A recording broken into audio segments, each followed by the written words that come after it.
Biosecurity is seen as the first line of defense in the fight against poultry diseases.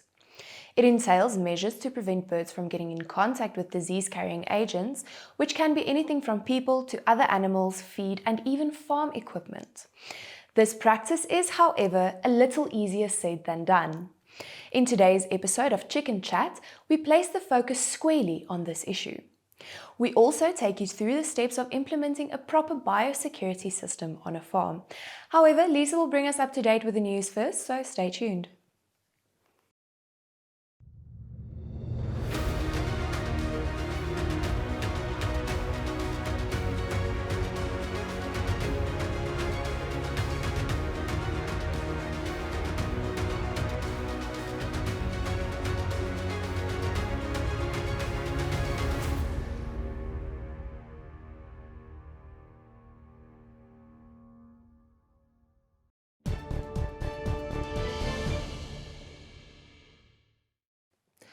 Welcome to today's news. Despite stock theft in South Africa currently being at its peak, there seems to be a decline in reported numbers. This is according to Willie Clack, chairperson of the National Stock Theft Prevention Forum. Clack shared a report on the current situation during the annual Congress of the Red Meat Producers Organisation. According to the report, cattle theft is down by 10,000 animals compared to last year. There was, however, an increase in goat theft. KwaZulu-Natal, the Eastern Cape and the Free State had the highest numbers of stock theft. During the Congress, Koos van der Rys also handed over the reins as chairperson to James Faber. En 17% meer trekkers is in Julie vanjaar verkoop as in Junie 2020. So lui die jongste data van die Landboumasjinerie Vereniging. Vir die jaar tot dusver is trekkerverkope byna 26% meer as verlede jaar. 8 stroopers is in Julie verkoop. Dit is 3 eenhede minder as die 11 eenhede wat verlede jaar Julie verkoop is. Vir die jaar tot dusver is stroperverkope byna 27% meer as verlede jaar se verkope. Vooruitsigte dui daarop dat trekkerverkope vir die 2021 kalenderjaar tussen 15 en 20% meer sal wees as verlede jaar. And for the second consecutive month, global food commodity prices have dropped. This is according to the July report by the Food and Agricultural Organization of the United Nations. The food price index was 1.2% lower than the previous month, although still 31% higher than the same period in 2020. The July drop reflects declines in quotations for most cereal and vegetable oils, as well as dairy products. And that's today's news.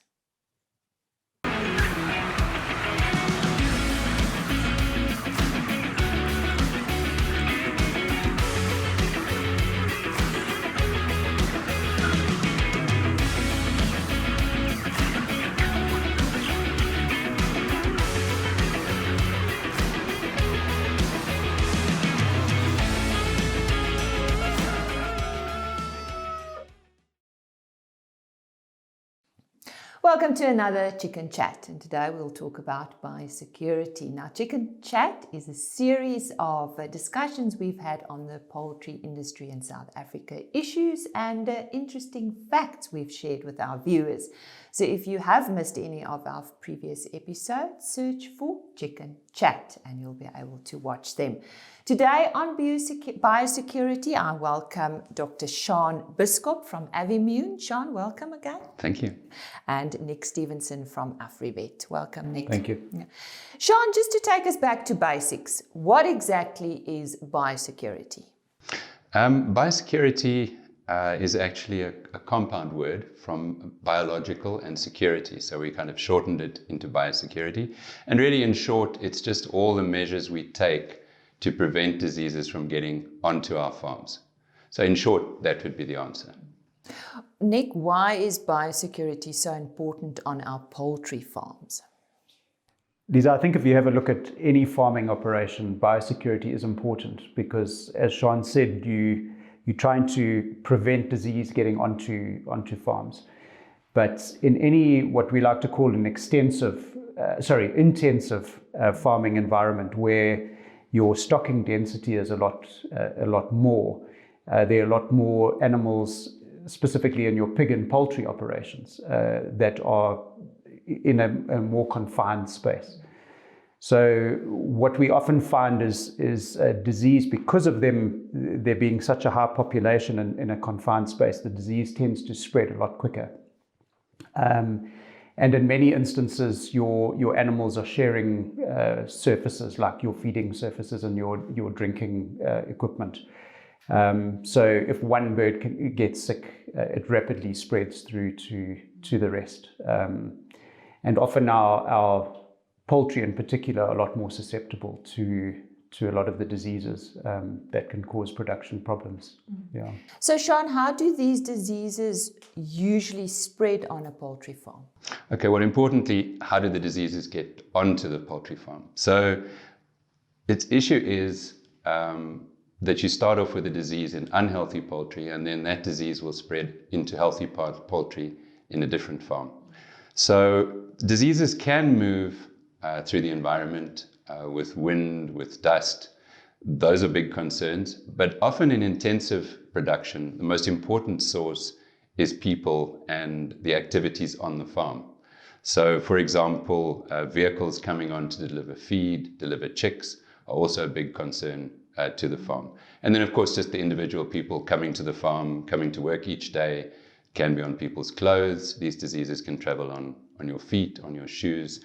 So there's many ways they can get there. But I think it's key also to keep in mind that one is most concerned about people who are moving from other poultry operations, because they have to bring the disease from somewhere onto the uninfected farm. What are the main concepts of commercial poultry production biosecurity? What we try to do, I think the basic principle is we've got to try and limit the movement between poultry farms. So biosecurity is all about limiting that movement. So the first thing we do is we try to say who really has to be on the farm. So you try to eliminate all the unnecessary foot traffic, vehicle traffic. So we often say to farmers, if you want to meet a salesman or something like that, go meet him in town. If you want to have visitors or socialize, go and do that somewhere away from your birds. So that's the first thing. Then the second thing is to say, okay, those people, vehicles that have to come onto the farm, how do we limit that? So we usually put what we call physical biosecurity in place. So we would put a fence around the farm so that animals and people can't simply wander onto the farm and bring disease with them. And then the second part is what we call procedural biosecurity. So that means there's somebody watching the gate when people come in. You keep a record of who's moving in, and then also make sure that those people are being disinfected. That can be as simple as just dipping your feet in a disinfectant. It can be more complicated, where we ask people to change their clothes. And in areas of high biosecurity with high risks, we would also look at actually showering people in and changing their clothes. Just another note on that, people are not the sole source. We do also, particularly with avian influenza, we worry about wild birds, which of course are difficult. They don't always use the gate. It can be a frustration. So what we try to do is we try to bird-proof our houses to ensure that they don't get into those sheds and spread disease directly. So that would also be a part of biosecurity. Well, don't go away. We'll be back shortly. And when we come back, we'll talk to Nick about steps for implementing a proper biosecurity system on your farm.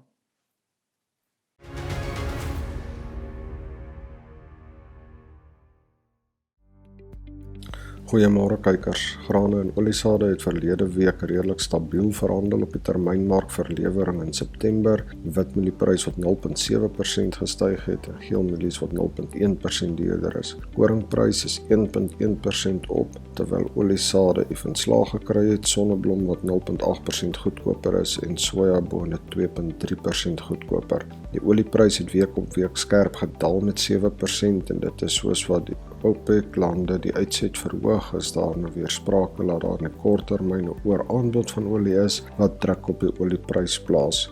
Wat die rand aanbetref het ons effens verswak teenoor die dollar met 0.3%, maar met onderskeidelik 0.3 en 0.7% versterk teenoor die pond en die euro.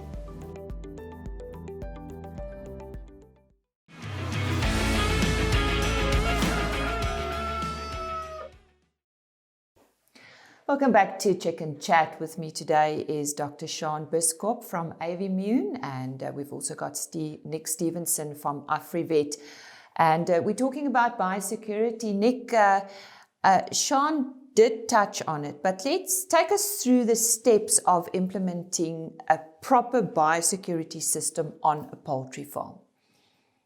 I think one of the most important things, and Shahn touched on it, but is basically to try and get your farm to be as secure as possible. You want to eliminate people, animals, and other pests getting into your operation. So generally, one of the most important things is to actually isolate your house as much as possible. And normally on a situation like that, we would put a fence with a gate, and it's a single entry exit point. And that, in some instances, depending on the size of the farm and the size of the operation, you can have somebody monitoring it full time, but it is a lot easier to control. To fence each house, to bird proof it with some wire netting or bird proofing, because birds can play a major role in spreading disease. It's important, rats and mice generally around an operation. As you can imagine, a farming environment is in the countryside, and there is the susceptibility of rodents playing a role, and they do spread disease. So to have a rodent control program in place, and obviously to have a clean environment. A lot of the chicken houses that we drive past on the freeway will look manicured, and there's a reason for that, and that is so that things like birds and rats haven't got places to hide too close to the chicken houses. So it's important to keep the environment around each house clean. Any vehicle or person that does come onto the site needs to be or go through a disinfection process where Shahn touched on it, going through a foot dip, a vehicle being sprayed down with a disinfectant to eliminate any carryover of disease from outside to inside the site. To basically try and restrict as many people, or as much as possible, people going onto a site. People are one of our biggest spreaders, specifically where we've got people who work on the farms, no matter what farm it is, who live maybe out to have their own chickens or whatever. They can potentially bring the disease from their operation into yours. So things like having a foot dip, a change of clothes, even just an overall, per house goes a long way to eliminate that potential spread of disease. And in many instances, what we like to do is keep a register. So people entering a site, no matter how big or small the operation is, that person signs in, so we know exactly where they've come from, and the potential risk. And then things like making sure that your chicken house is clean before each cycle. You might have had a small problem on the farm where you've got some bacteria floating around, and if you don't clean in between cycles before you put your new chicks on the ground, a young chick is a bit naive, so it's more susceptible to disease. So having a good cleaning program in place, taking away the old manure, replacing it with clean manure, and ensuring that the environment is disinfected. Making sure that your chick supply, where you're getting your chicks from or your feed, is from a reputable supplier, where the birds are healthy and won't bring disease onto your farm. And then one of the big things is to continue with the vaccination program. Often there are generic vaccination programs depending, but often we would use a veterinarian to prescribe a vaccination program. Protecting the birds from diseases that could potentially affect them. So it's important to have that in place, and in many instances it's actually a requirement for birds to be vaccinated against notifiable diseases.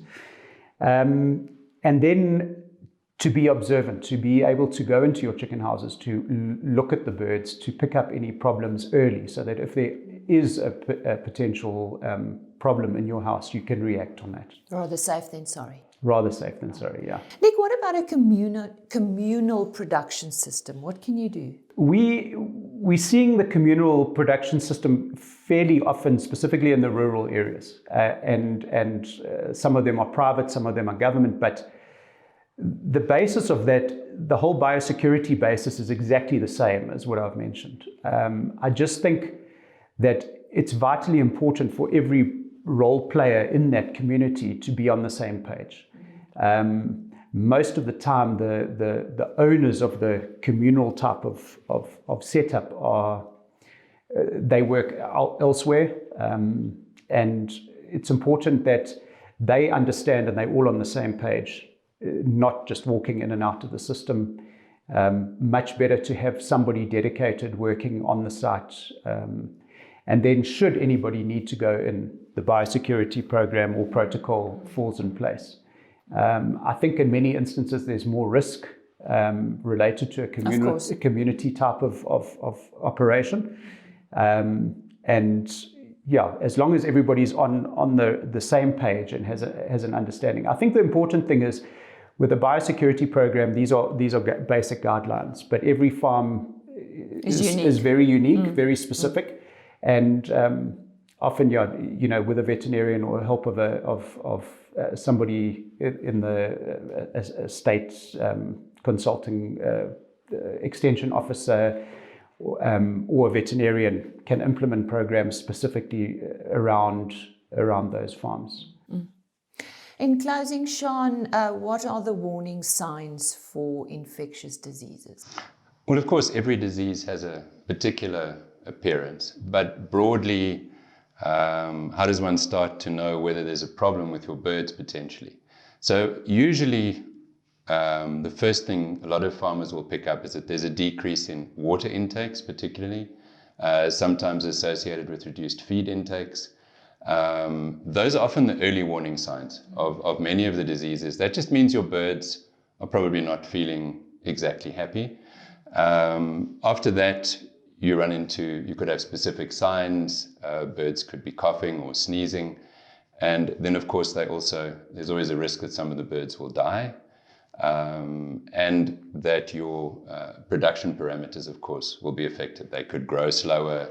They could start producing fewer eggs. I think it's important to keep in mind that when we're working with chickens, the border between what is a specific infectious disease and what is related to poor environmental conditions or management challenges often overlap. So it's very important before you start to worry about a specific disease like bird flu, which is of course in the news at the moment, that one just looks and checks that those birds are being looked after correctly. Is the temperature correct? Are they getting free access to water? Are they getting the correct type of feed? So those are also an important component. And I think that's the first thing farmers should be doing is looking at the general management. And after that, we can certainly start looking at potential specific disease problems. Gentlemen, thank you for joining us today on Farm TV.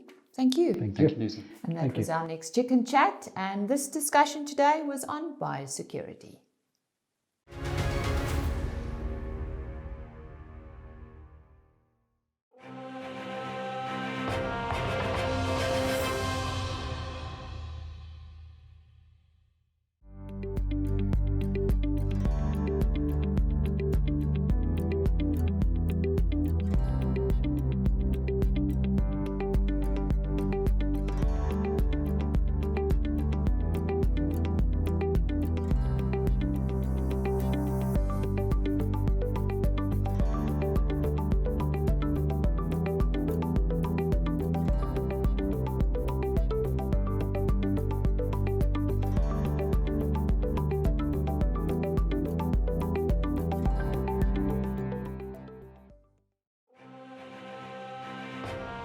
Burback, shaping the future of animal health.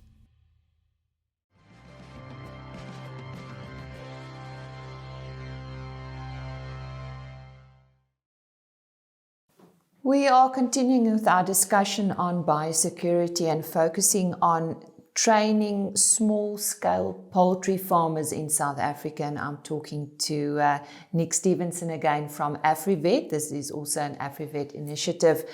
What is the Biosecurity Audit initiative all about, Nick?